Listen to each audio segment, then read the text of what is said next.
दोस्तों, डॉक्टर आनंद क्लासेज के YouTube channel पर आपका स्वागत है। मैं ओम चौधरी। आज अपन बात करेंगे साइंस की और अपना पहला टॉपिक होगा वो होगा परमाणु। दोस्तों, बात करें परमाणु की, जो एक केमिस्ट्री का टॉपिक है, हर एग्जाम में एक क्वेश्चन इससे पूछा जाता है। परमाणु की सबसे पहले बात करें तो देखते ही बता दें कि परमाणु होता क्या है। दोस्तों, ABCD के अंदर लिखे हुए जो भी अक्षर होंगे ये सारे परमाणु होते हैं। जैसे HCN, ABCD में लिखे हुए जो अक्षर हैं, H का मतलब होता है ये हाइड्रोजन का क्या है, एक परमाणु है। C का मतलब होता है कि एक कार्बन का परमाणु है। N का मतलब होता है नाइट्रोजन का परमाणु है। लेकिन दोस्तों, दिक्कत यहाँ आती है, कई बार लिखा हुआ होता है H2 यानी ABCD के साथ क्या लगी हुई है अब, गणित। तो ये क्या परमाणु होगा या और कुछ होगा? तो दोस्तों याद रखना, अगर ABCD के साथ गणित वाले अक्षर आ जाएं तो वो परमाणु न रह के अब क्या हो जाएगा, अणु हो जाएगा। तो बात करें सबसे पहले कि देखते ही बता दें कि कौन सा परमाणु है और कौन सा अणु है। तो क्या होगा, जो ABCD के लिखे हुए अक्षर होते हैं वो सारे के सारे कौन होते हैं, परमाणु होते हैं। अगर ABCD वाले के साथ गणित वाला जोड़ दिया जाए तो वो अब परमाणु न रह के क्या होगा, अणु होगा। ये तो बात ही, देखते ही बताएं कि परमाणु कौन सा होता है और अणु कौन सा होता है। लेकिन बात करें कि ये जो परमाणु होता है इसके बारे में सबसे पहले एक वैज्ञानिक था जॉन डाल्टन। परमाणु के बारे में बताने वाला वैज्ञानिक था जॉन डाल्टन। और जॉन डाल्टन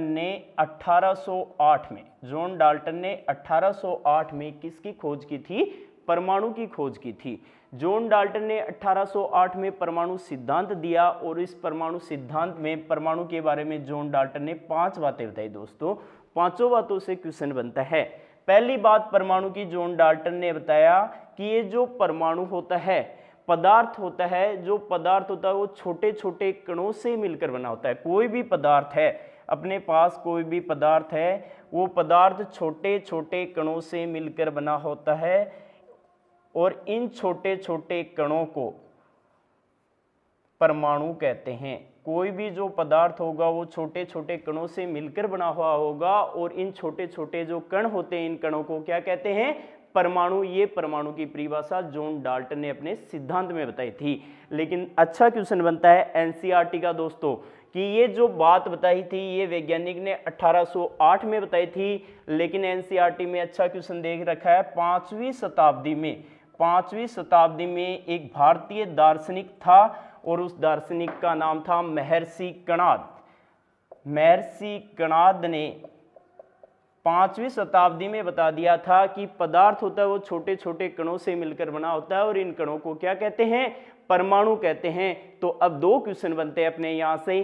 पहला क्वेश्चन बनता है कि परमाणु की खोज किस वैज्ञानिक ने की थी, तब नाम क्या आएगा, जॉन डाल्टन ने। कब की, 1808 में की थी। लेकिन पूछ ले NCERT के अकॉर्डिंग परमाणु के बारे में सबसे पहले किस दार्शनिक ने बताया था, तो वो कौन होगा, महर्षि कणाद, जिसने 5वीं शताब्दी में बताया था। ये बात थी जॉन डाल्टन और महर्षि कणाद की। जॉन डाल्टन ने दूसरी बात बताई कि ये जो परमाणु होता है वो अविभाज्य कण होता है। अविभाज्य कण होता है, परमाणु होता है वो कैसा कण होता है, अविभाज्य। इसका मतलब क्या हुआ दोस्तों, कि परमाणु होता है वो अविभाज्य, यानी इसका विभाजन नहीं किया जा सकता। इसका विभाजन नहीं किया जा सकता तो इसको बोलते हैं अति सूक्ष्म। कि परमाणु होता है वो कैसा कण होता है, अति सूक्ष्म कण होता है जिसका विभाजन नहीं किया जा सकता।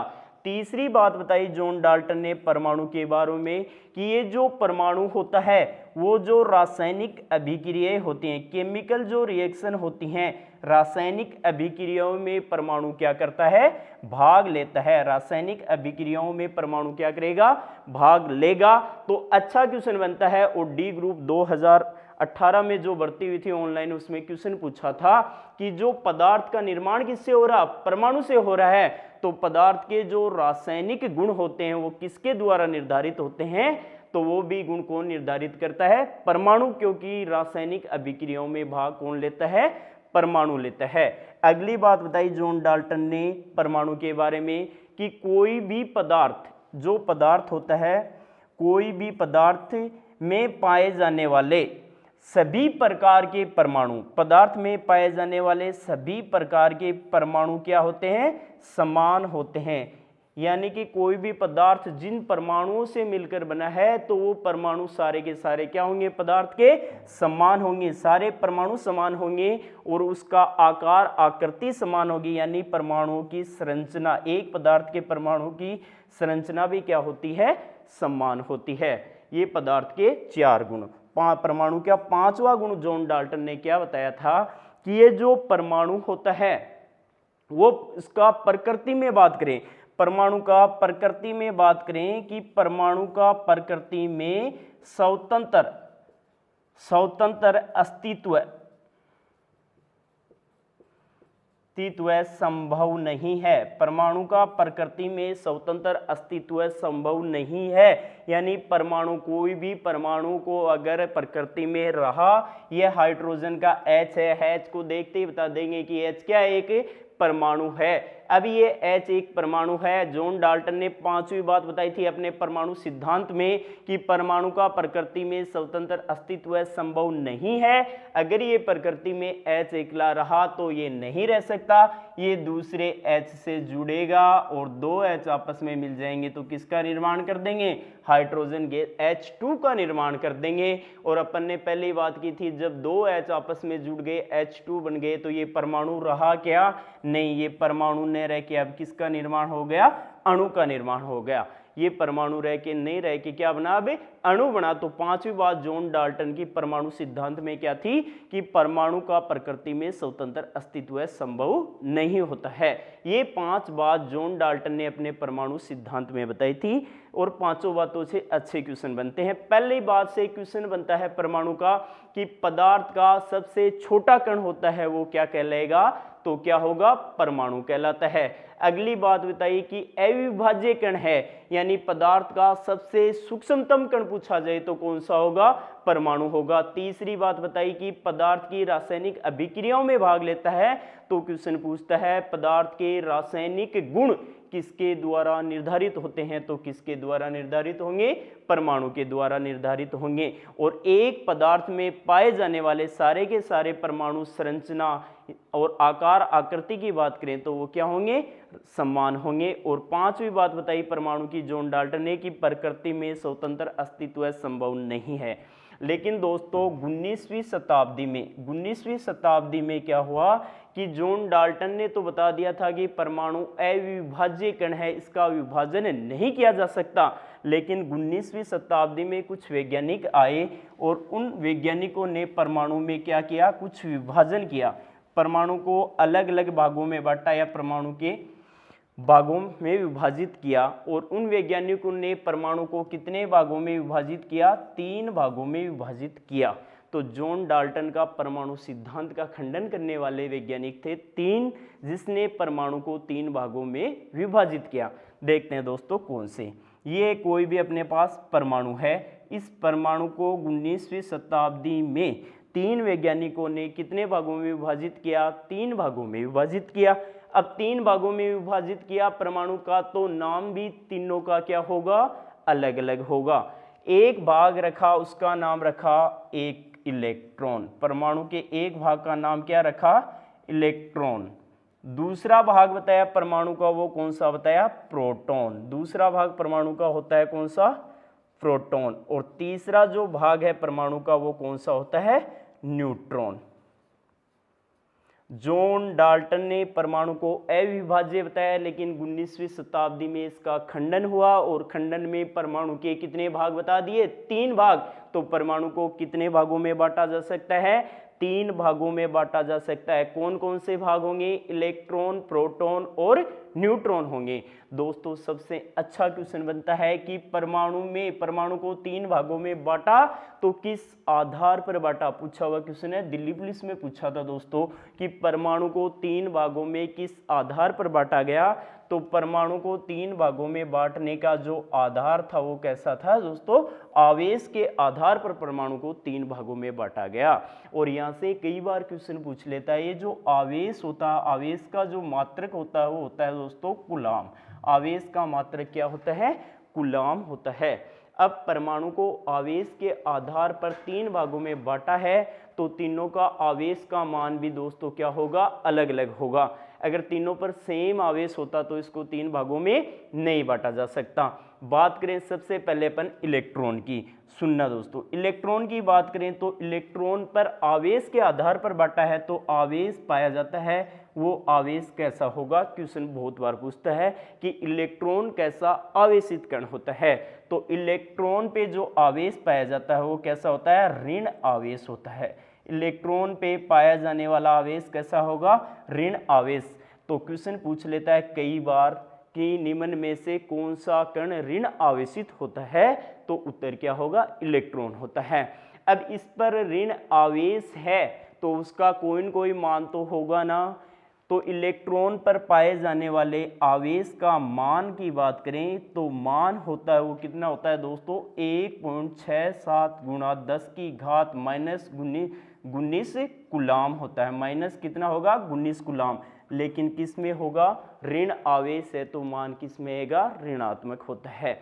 इलेक्ट्रॉन पर पाए जाने वाले आवेश का मान कैसा होगा, ऋणात्मक होगा। कई बार दोस्तों इसका आवेश के स्थान पर इसकी खोज पूछ लेता है कि इलेक्ट्रॉन की खोज करने वाला वैज्ञानिक कौन था, तो सबसे अच्छी बात आती है इलेक्ट्रॉन को खोजने वाला वैज्ञानिक था जे थॉमसन। जे थॉमसन ने किसकी खोज की थी, इलेक्ट्रॉन की खोज की थी। तो इस इलेक्ट्रॉन से 3 क्वेश्चन बनते हैं कि इलेक्ट्रॉन पर पाया जाने वाला आवेश कौन सा है, तो कौन सा होगा, ऋण आवेश होगा। ऋण आवेश है तो उसका मान क्या होगा, तो उसका मान होगा 1.67 गुणा 10 की घात माइनस 19 कूलाम होगा। और यहाँ से क्वेश्चन बनता है आवेश का मात्रक क्या होता है, तो आवेश का मात्रक क्या होता है, कूलाम होता है। अगली बात की कि इलेक्ट्रॉन पर पाया जाने वाला जो आवेश है उसको बताने वाला वैज्ञानिक कौन था, इलेक्ट्रॉन पर पाए जाने वाले आवेश का मान बताने वाला वैज्ञानिक था और उस वैज्ञानिक का नाम था मुलिकन। इलेक्ट्रॉन पर आवेश की खोज किसने की थी, मुलिकन ने की थी। और इलेक्ट्रॉन की खोज करने वाला जो वैज्ञानिक था वो कौन था, जे थॉमसन था। कई बार दोस्तों इस इलेक्ट्रॉन का द्रव्यमान पूछ लेता है, तो इलेक्ट्रॉन का द्रव्यमान पूछ लेता है, तो इलेक्ट्रॉन का द्रव्यमान कितना होगा, 9.1 गुणा 10 की घात माइनस 31 किलोग्राम। इलेक्ट्रॉन का द्रव्यमान कितना होता है, 9.1 गुणा 10 की घात माइनस 31 किलोग्राम होता है। दोस्तों सुनना ध्यान से, यहाँ कई बार ऑप्शन में दे देता, अधीनस्थ चयन बोर्ड ने पटवारी में दिया था पिछली बार कि जो इलेक्ट्रॉन पर पाया जाने वाला आवेश है वो किलोग्राम में न दे के किस में दिया, ग्राम में दिया। अगर इलेक्ट्रॉन पर ग्राम में द्रव्यमान पूछे तो कितना होगा, 9.1 गुणा 10 की घात माइनस 28 ग्राम होगा। 9.1 गुणा 10 की घात माइनस 28 ग्राम तो इसका द्रव्यमान में मान होगा। और अगर किलोग्राम में मान पूछे तो इसका कितना होगा, 9.1 गुणा 10 की घात माइनस 31 किलोग्राम होगा। ये 4 बातें थी इलेक्ट्रॉन की। अब बात करें प्रोटॉन की। सुनना दोस्तों, प्रोटॉन पर सबसे पहले बात आती है कि जो प्रोटॉन होता है उस पर क्या पाया जाएगा, आवेश पाया जाएगा। और आवेश कैसा होगा, बोलो भाई इलेक्ट्रॉन पर आवेश कैसा है, ऋण आवेश। अगर ऋण आवेश प्रोटॉन पे होगा तो समान हो जाते, अलग अलग नाम नहीं होता दोनों का, नहीं, इस पर पाया जाने वाला आवेश अलग होगा। और प्रोटॉन पर जो आवेश पाया जाता है वो कैसा होगा, धन आवेश होगा। प्रोटॉन जो आवेशित कण होता है वो कैसा आवेशित कण होता है, धन आवेशित कण होता है। तो क्वेश्चन बन जाता है दोस्तों कि निम्न में से कौन सा कण धन आवेशित कण होता है, तो कौन सा कण होगा, प्रोटॉन एक धन आवेशित कण होगा। अब धन आवेश है, इसके पास कुछ न कुछ है देने के लिए, है तो कितना मान होगा, आवेश पाया जाता है तो आवेश का मान कितना होगा दोस्तों, जितना इसको चाहिए, ये जो जितना उसको चाहिए उतना ही इसके पास है। इसको माइनस में है तो इसका किस में होगा, प्लस में होगा, मान समान होगा। कितना होगा, 1.67 गुणा 10 की घात माइनस 19 कूलाम होगा, क्योंकि आवेश का मात्रक भी क्या होता है, कूलाम होता है। अगली बात करें कि ये जो प्रोटॉन है इसकी खोज करने वाला जो वैज्ञानिक था वो वैज्ञानिक कौन था, प्रोटॉन की खोज किसने की थी, तो प्रोटॉन की खोज करने वाला वैज्ञानिक था गोल्डस्टीन। प्रोटॉन की खोज किसने की थी, गोल्डस्टीन ने। कई बार क्वेश्चन में कंफ्यूज होता है दोस्तों, याद रखना प्रोटॉन की खोज हमेशा गोल्डस्टीन ने की थी, लेकिन प्रोटॉन जो नाम दिया था, नाम देने वाला वैज्ञानिक कौन था? रदरफोर्ड ने दिया था प्रोटॉन का नाम। बात करें ये जो प्रोटॉन होती इलेक्ट्रॉन व प्रोटॉन की। अगली बात करें दोस्तों न्यूट्रॉन की। अगली बात किसकी होगी? न्यूट्रॉन की। बोलो भाई, प्रोटॉन पर आवेश धन आवेश है, इलेक्ट्रॉन पर आवेश ऋण आवेश है, इन दोनों से हटके आवेश के आधार पर बांटा तो आवेश का मान क्या होगा? अलग होगा। और सबसे अच्छा क्वेश्चन बनता है दोस्तों अगली बात करें न्यूट्रॉन की। न्यूट्रॉन पर जो आवेश होगा, सबसे पहले बात न्यूट्रॉन पर किसकी होगी? आवेश की होगी। बोलो भाई, एक पे माइनस है, एक पे प्लस है, तो न्यूट्रॉन पर पाया जाने वाला आवेश दोनों से क्या होगा? अलग होगा। तो न्यूट्रॉन पर जो आवेश होता है, न्यूट्रॉन कैसा आवेशित कण होता है? उदासीन होता है। न्यूट्रॉन एक कैसा आवेशित कण होता है? उदासीन। क्वेश्चन पूछ लेता है कई बार, निम्न में से कौन सा कण उदासीन है? तो कौन सा होगा? न्यूट्रॉन पर। इस पर आवेश का मान क्या होगा? हमेशा 0 होगा। बात करें न्यूट्रॉन की खोज, तो न्यूट्रॉन की खोज करने वाला वैज्ञानिक था, वो कौन सा था? James Chadwick. न्यूट्रॉन की खोज किसने की थी? जेम्स चैडविक ने न्यूट्रॉन की खोज की थी। और जो न्यूट्रॉन होता है वो कैसा आवेशित कण होता है? उदासीन कण होता है। ये थी परमाणु के कितने? 3 भाग। परमाणु को 3 भागों में बांटा गया था। एक का नाम था इलेक्ट्रॉन, दूसरे का प्रोटॉन, तीसरे का न्यूट्रॉन। इलेक्ट्रॉन ऋण आवेशित कण होता है, प्रोटॉन धन आवेशित कण होता है। इलेक्ट्रॉन पर पाया जाने वाला जो आवेश होता है वो कितना होता है? 1.67 गुणा 10 की घात -19 कूलाम होता है। जबकि प्रोटॉन पर पाया जाने वाला आवेश प्लस में होगा, कितना होगा? 1.67 गुणा 10 की घात -19 कूलाम होता है। और कई बार क्वेश्चन पूछ लेता है आवेश का जो मात्रक होता है वो क्या होता है? कूलाम होता है। आवेश का मात्रक क्या होगा? कूलाम होगा।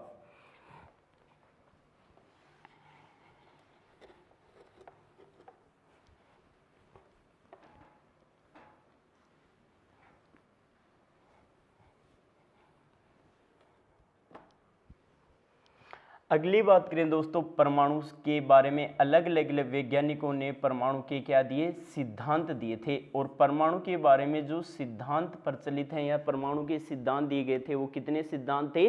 3 सिद्धांत थे। सबसे पहले बात करते हैं परमाणु सिद्धांत में। एक वैज्ञानिक था और उसने परमाणु सिद्धांत दिया था, उसका नाम था रदरफोर्ड का परमाणु मॉडल। रदरफोर्ड का परमाणु मॉडल।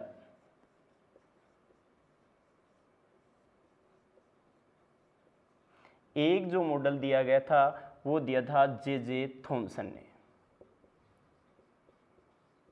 जे थॉमसन ने। और तीसरा मॉडल दिया था नील्स बोर ने। तीसरा जो सिद्धांत दिया था परमाणु का वो किसने दिया था? नील्स बोर ने। इन 3 सिद्धांतों में रदरफोर्ड परमाणु मॉडल और नील्स बोर का मॉडल इंपॉर्टेंट है दोस्तों। और एक बीच में मॉडल आता है जे थॉमसन का।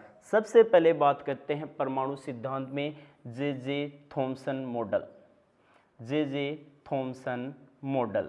बात करें जे थॉमसन मॉडल की कि जे थॉमसन ने उसके बाद ने परमाणु का एक सिद्धांत दिया जिसे थॉमसन मॉडल कहते हैं या इस।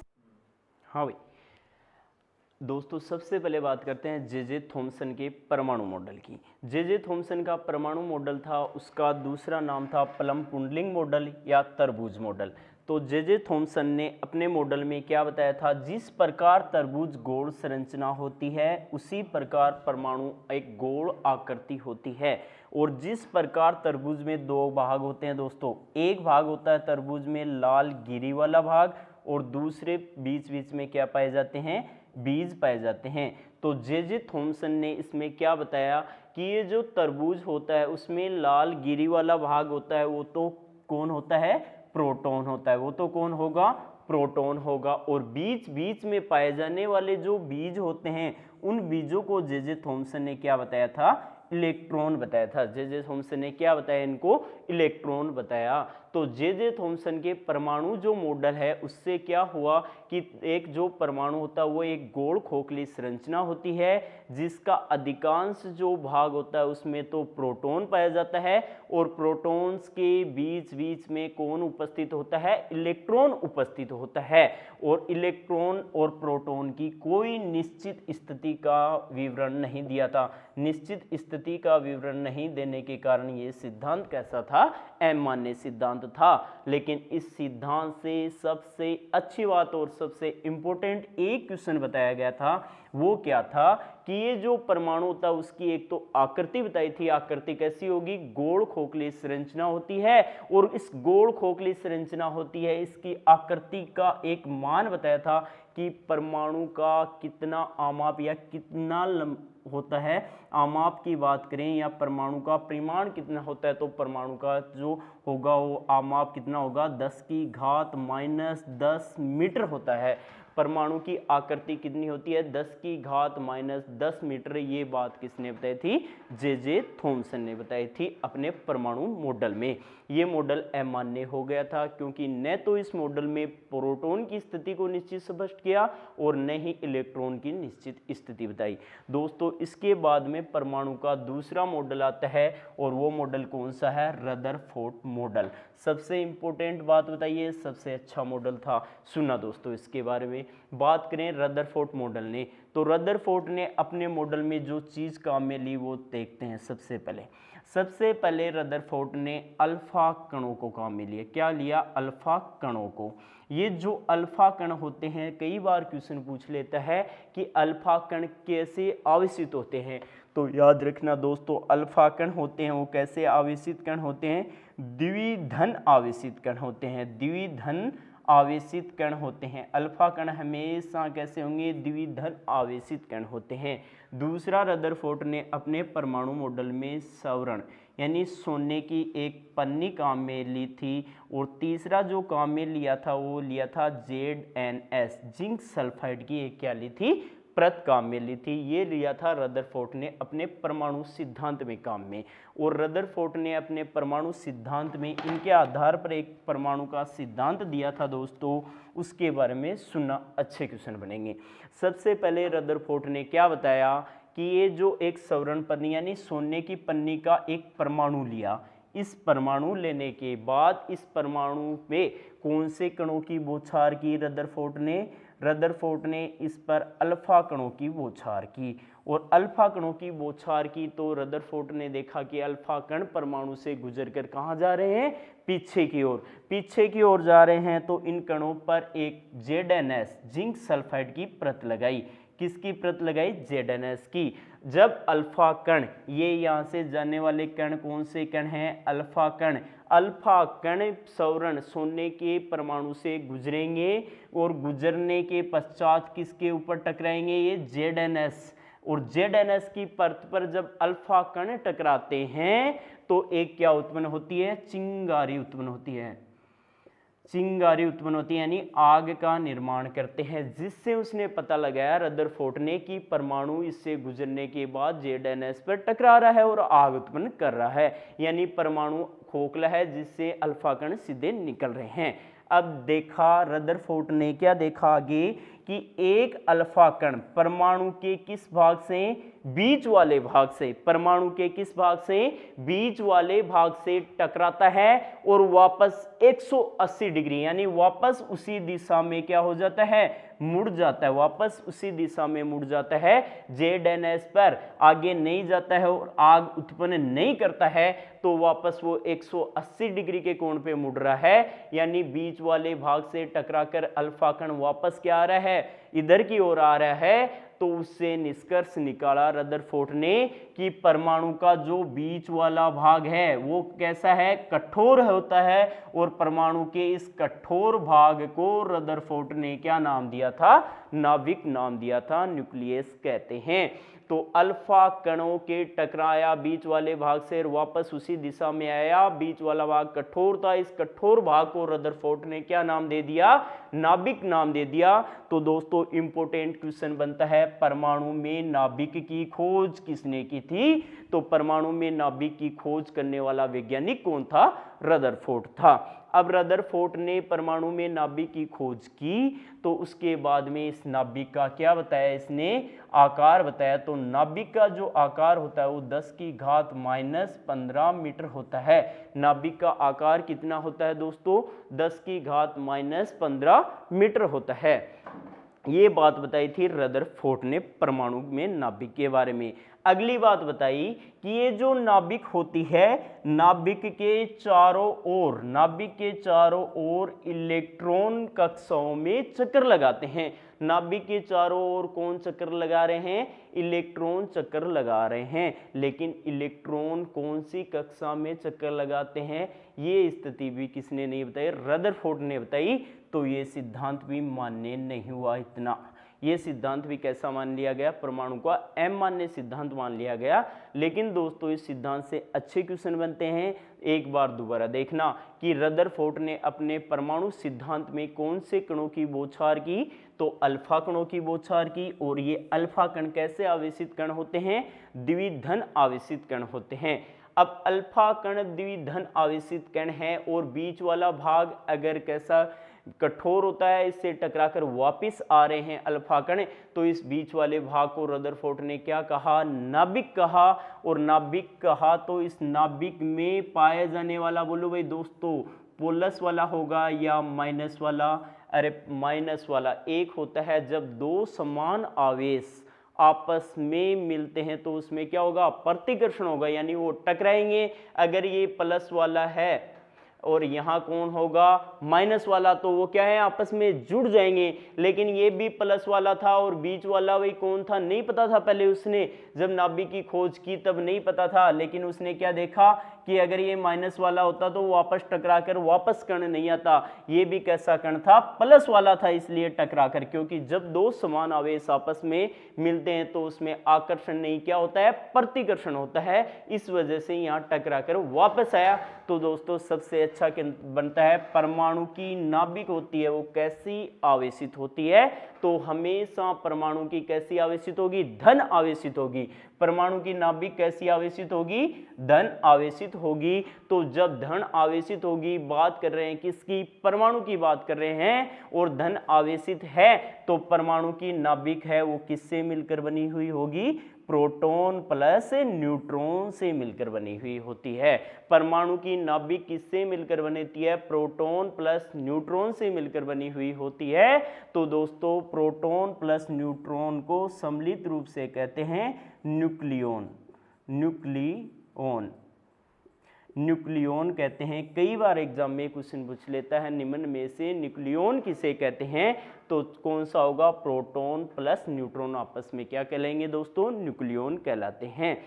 और इस न्यूक्लियॉन होता है नाभिक धन आवेशित होती है, उसके चारों ओर कौन चक्कर लगाता है? इलेक्ट्रॉन चक्कर लगाता है। तो दोस्तों रदरफोर्ड ने अपने सिद्धांत में अगली बात सिद्ध की थी कि किसी भी परमाणु में जितने प्रोटॉन होते हैं उतने ही क्या होते हैं? इलेक्ट्रॉन। और अपन ने दोस्तों पीछे बात की कि इलेक्ट्रॉन और प्रोटॉन पर आवेश समान होता है, लेकिन एक पर प्लस में होता है, दूसरे पर किस में होगा? माइनस में होगा। तो संपूर्ण जो परमाणु होता है वो एक कैसा कण होता है? उदासीन कण होता है। संपूर्ण परमाणु कैसा कण होगा? एक उदासीन कण होगा। कई बार क्वेश्चन पूछ लेता है दोस्तों परमाणु कैसा कण है? तो परमाणु कैसा कण है? उदासीन। जबकि नाभिक कैसी होती है? परमाणु की धन आवेशित होती है। ये था दोस्तों रदरफोर्ड का परमाणु मॉडल, जिसे अल्फा कण प्रकीर्णन भी कहा जाता है, सवर्ण पत्र मॉडल के नाम से भी जाना जाता है।